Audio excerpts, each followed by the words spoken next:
सिंधी अदब जी दुनिया में भली कार दोस्तों शामिल क्यों था निहायत ही बेहतरीन ऐं ख़ूबसूरत नाविल इश्क जा 40 उसूल हिस्सो 32 कीमिया कोन्या दिसंबर सन 1247 ईस्वी। बनड़ो ऐं बनड़ी यानी घोट ऐं कुंवार इहो ई असांखे सम्झो वियो हो। असांजी शादीअ खे 7 महीनो हो। उन सॼे अरसे में हू हिकु दफ़ो बि मूं वटि मुड़ुस वांगुरु न आयो हो, हिकु दफ़ो बि न। माण्हुनि खां सच लिकाइणु मुंहिंजे लाइ महाल हो। मूंखे शक थींदो हो त इहे सच ॼाणे वठंदा। कॾहिं कॾहिं मूंखे ईअं लॻंदो हो त मुंहिंजी शर्मिंदगी मुंहं ते ज़ाहिर थींदी आहे, ॼणु मुंहिंजे निरड़ ते लिखियलु हुजे, ऐं जेको मूं ॾांहुं ॾिसंदो पहिरीं इहा ॻाल्हि महसूसु कंदो। गलीअ में पाड़े वारनि सां ॻाल्हाईंदे, बाग़ में कमु कंदे या बाज़ार में रेड़ी वारनि खां सौदो वठंदे एतिरे क़दुरु जो धारियनि माण्हुनि खे बि इहा ख़बर पइजी वेंदी त मां शादीशुदा आहियां, पर अञा ताईं कुंवारी आहियां। ईअं नाहे त शम्स मुंहिंजे कमरे में नाहे ईंदो, हू ईंदो आहे। हर रोज़ शाम जो हू मूं ॾांहुं ईंदो आहे ऐं अचण सां ई मुंहिंजो हाल चाल पुछंदो आहे, ऐं हर दफ़े मां साॻियो जवाबु ॾींदी आहियां, बिल्कुलु सही आहियां, अवी मुंहिंजा घर वारा आहियो, मां चवंदी आहियां। पोइ सॼो ॾींहुं उन उमेद में इंतज़ारु ऐं दुआ कंदी आहियां त असांजी शादी मुकमिल थिए।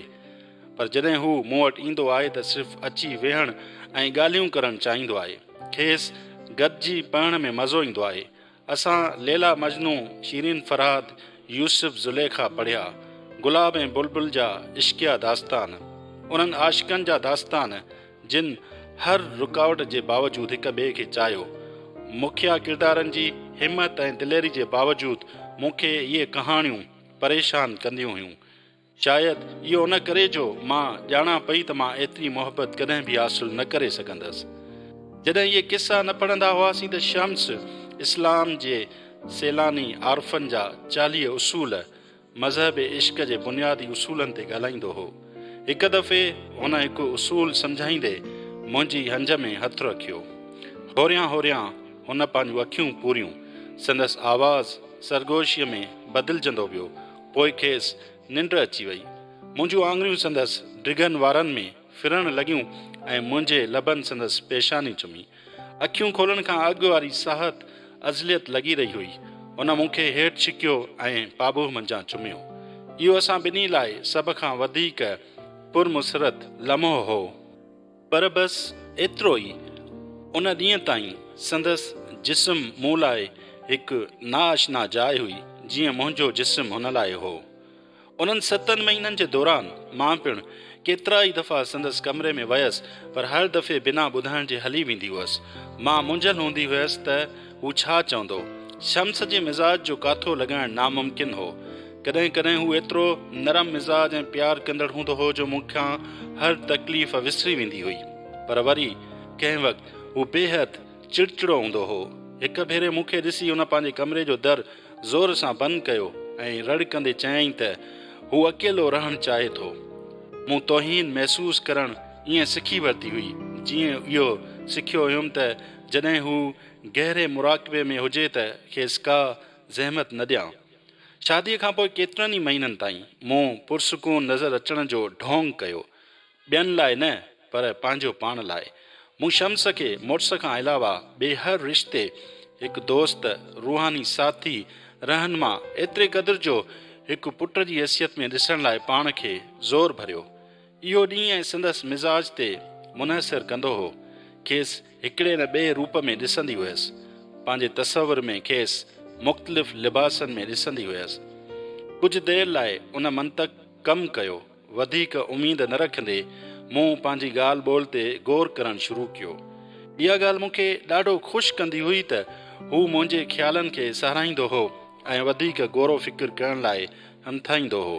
मूं खां केतिरियूं ई शयूं सिखियूं ऐं वक़्त सां गॾु मूं इहो महसूसु कयो त मां पिणु कुझु सेखारे सघां थी, जीअं ख़ानदानी ज़िंदगी, सुकून ऐं मुसरत जे बारे में, जेको हुन अॻु कॾहिं न ॾिठो हो। उन ॾींहं ताईं मूंखे इहो यकीन हो त मां हुन खे एतिरो ख़ुशि रखी सघां थी जेतिरो ॿियो केर बि न। पर इहो काफ़ी न हो। मां जेको बि करियां उन ख़्याल खां जान आजी न कराए सघंदी हुयसि त हू मूं सां मुहबत नथो करे। मूंखे उन में को शक न हो त हू मूंखे पसंदि करे थो ऐं मुंहिंजो ख़्यालु रखे थो, पर इहो सभु त मुहबत जे ज़रे बराबरि बि न आहे। ऐं इहो ख़्यालु एतिरो उखेड़ींदो हो जो अंदरि ई अंदरि मूंखे खाई रहियो हो, मुंहिंजे जिस्म ऐं रूह खे कुतरे रहियो हो। पंहिंजे इर्द गिर्द जे माण्हुनि खां अलॻि थी वई हुयसि, दोस्तनि ऐं पाड़े वारनि खां बि। हाणे मां पंहिंजे कमरे में रहण ऐं रूहनि सां ॻाल्हाइण खे तरजीह ॾींदी हुयसि, ज़िंदा माण्हुनि जीअं। मोल माण्हू कंहिं ते चिथरूं नाहिनि कंदा। फोतियुनि खां अलावा मुंहिंजी ॿी दोस्त सहराई गुलाब हुई।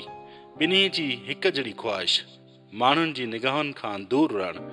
असीं ॿई वेझी साहेड़ियूं बणिजी वयूंसीं। हाणे हूअ हिकु सूफ़ियाणी आहे। कोठे खे छॾण खां पोइ हूअ तनहा ज़िंदगी घारे रही हुई। हिकु भेरे मूं खेसि ॿुधायो त नई ज़िंदगी गुज़ारण वारी हिमत ऐं पुख़्ते इरादे सां मूंखे साड़ थींदो आहे।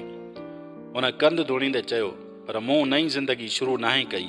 मूं सिर्फ़ु एतिरो कयो आहे जो मौत खां पहिरीं मुई आहियां। अॼु मां बिल्कुलु हिकु ॿिए कारण जे करे सहराई गुलाब वटि वयसि।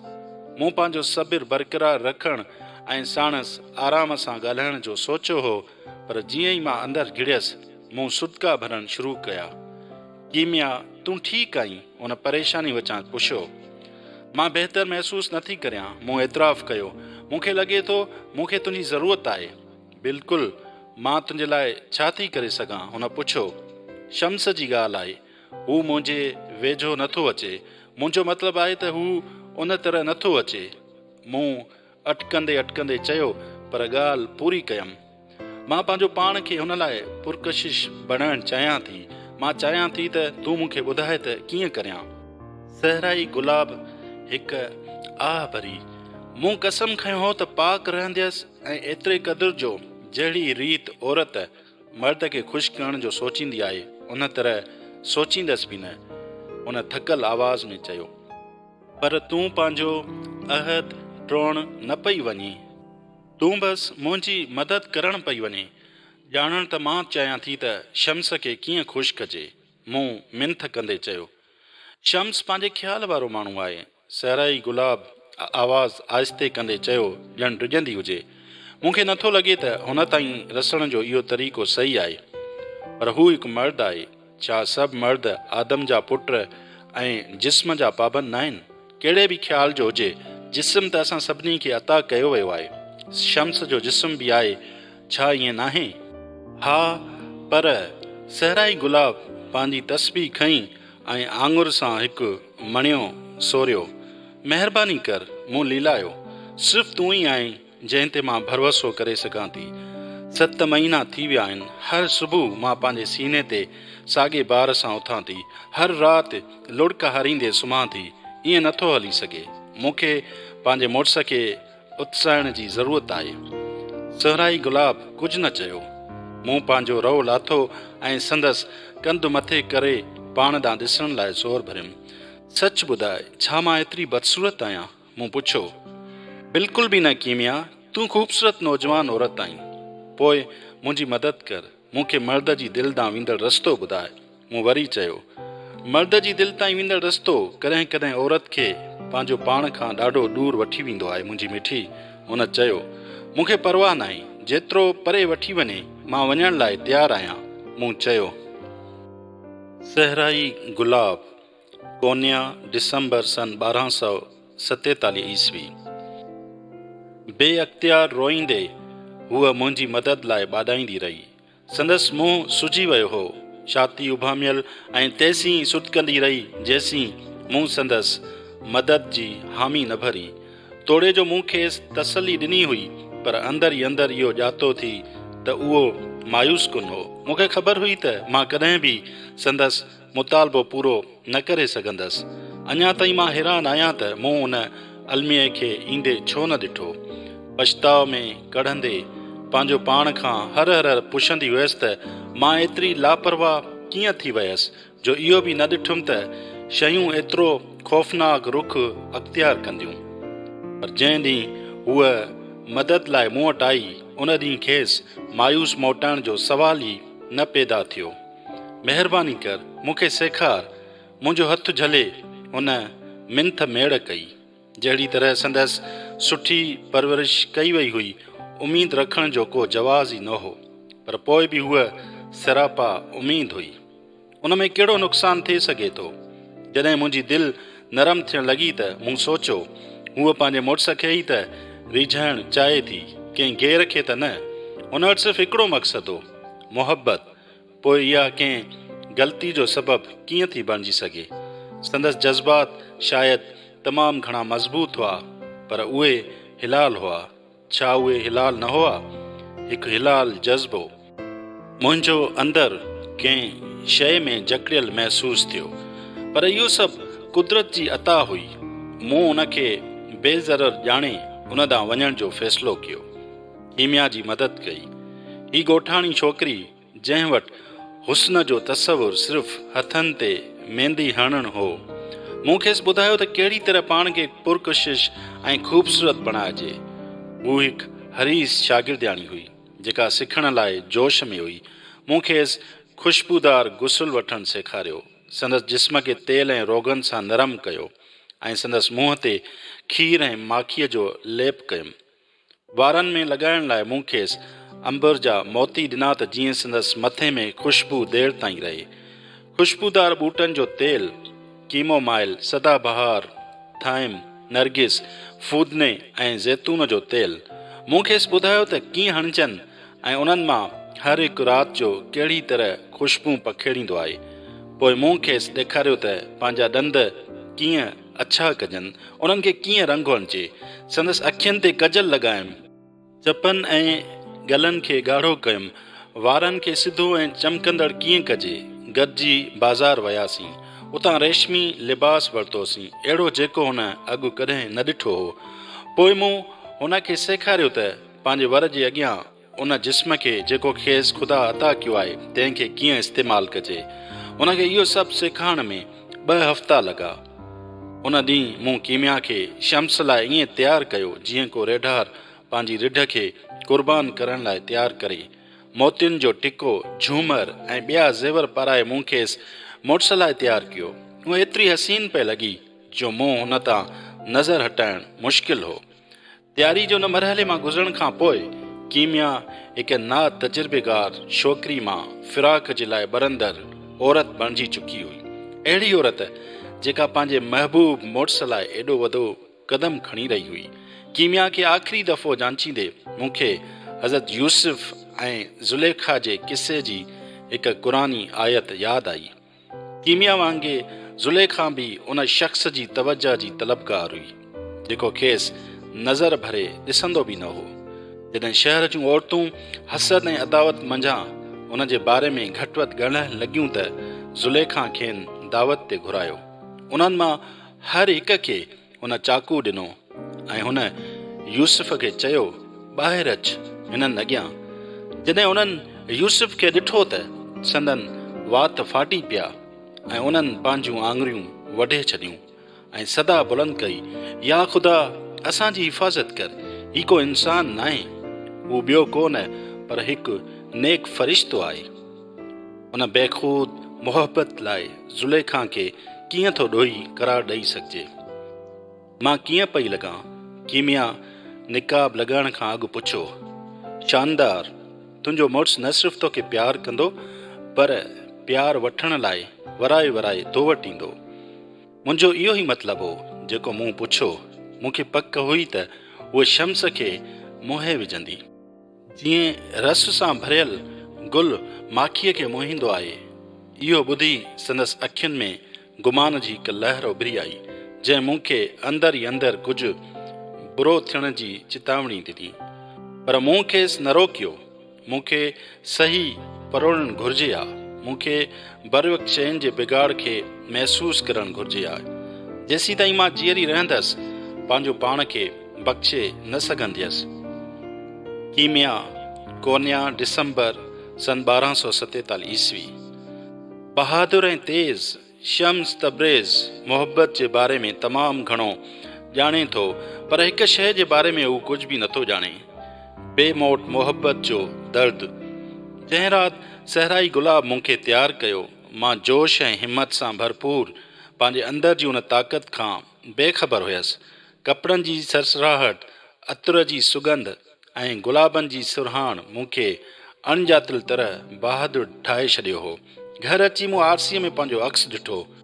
मुंहिंजो जिस्म भरियल न हो, पर उन जे बावजूदि मां ख़ूबसूरत लॻी रही हुयसि। राति जो सभिनी जे सुम्हण जो इंतज़ारु कयुमि, पोइ पाण खे मोटी चादर में वेड़े आहिस्तगीअ सां शम्स जे कमरे ॾांहुं वयसि। कीमिया, मूंखे तुंहिंजे अचण जी उमेद न हुई। जीअं ई दर खोलियुमि त शम्स चयो, तव्हांखे ॾिसण थी घुरियमि। इहो चवंदे उन जी वरंदी जो इंतज़ारु करण बिना अंदरि घिड़यसि। महिरबानी करे दरवाज़ो बंदि कंदा? शम्स हैरान थींदे मुंहिंजो चयो वरितो। जॾहिं असां कमरे में अकेला थियासीं त मूं हिमत गॾु करे पंहिंजी शाल ऐं जामो लाथो। यकदमि मूं पंहिंजी पुठी ते पंहिंजे मुड़ुस जी अचरज में पयल अखियुनि जो वज़न महसूसु कयो। कंध खां पेरनि ताईं जिते बि संदसि नज़रूं महसूसु कयमि, उते हरारत महसूसु कयमि। कमरे में शायल ख़ामोशी जल्दी उन हरारत खे सर्द निगाहुनि में तब्दील करे छॾियो। अंदेशनि मुंहिंजो साहु खणणु दुश्वार बणाए छॾियो।